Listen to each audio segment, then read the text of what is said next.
بس شکست دے دی انہوں نے کافروں کو اللہ کے اذن سے، اور قتل کر دیا داؤد نے جالوت کو، اور عطا کی ان کو اللہ نے سلطنت اور حکمت، اور سکھایا اس کو جو کچھ چاہا۔ اور اگر نہ ہٹاتا رہتا اللہ انسانوں کے ایک گروہ کو دوسرے گروہ کے ذریعے تو نظام بگڑ جاتا زمین کا، لیکن اللہ بڑا مہربان اہل علم عالم ہے۔ یہ ہے اللہ کی آیات جو ہم پڑھ کر سنا رہے ہیں تم کو ٹھیک ٹھیک، اور یقیناً تم اے محمد اللہ کے رسول میں سے ہو۔ یہ سب رسول فضیلت دی ہے ہم نے ان میں سے بعض کو بعض پر، ان میں سے کوئی شخص ایسا تھا جس سے ہم کلام ہوا اللہ، اور بلند کیے بعض کے رتبے، اور عطا کی ہم نے عیسیٰ بن مریم کو کھلی نشانیاں، اور مدد کی ہم نے اس کی روح القدوس سے۔ اور اگر چاہتا اللہ تو نہ لڑتے آپس میں جو لوگ اس رسول کے بعد ہوئے، اس کے بعد کہ آ چکی تھی ان کے پاس کھلی نشانیاں، لیکن انہوں نے باہم اختلاف کیا، پھر کوئی تو ان میں سے ایمان لے آیا اور کسی نے کفر اختیار کیا۔ اور اگر چاہتا اللہ تو یہ نہ لڑتے لوگ آپس میں، لیکن اللہ کرتا وہی ہے جو وہ چاہتا ہے۔ اے ایمان والو، خرچ کرو اس میں سے جو مال و متاع ہم نے دیا ہے تم کو،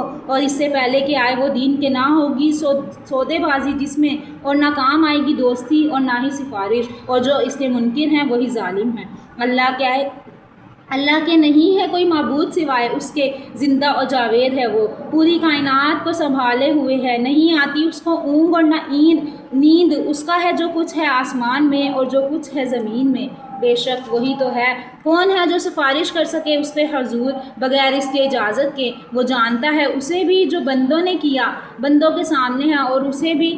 جو ان سے بوجھل ہے، اور نہیں احاطہ کر سکتے وہ اس ذرا بھی اس کے علم میں سے، مگر جس قدر وہ چاہتا ہے حاوی ہے اس کی کرسی آسمان اور زمین پر، اور نہیں تھکاتی اس کو نگہبانی ان دونوں کی، اور وہی ہے بدتر اور عظیم۔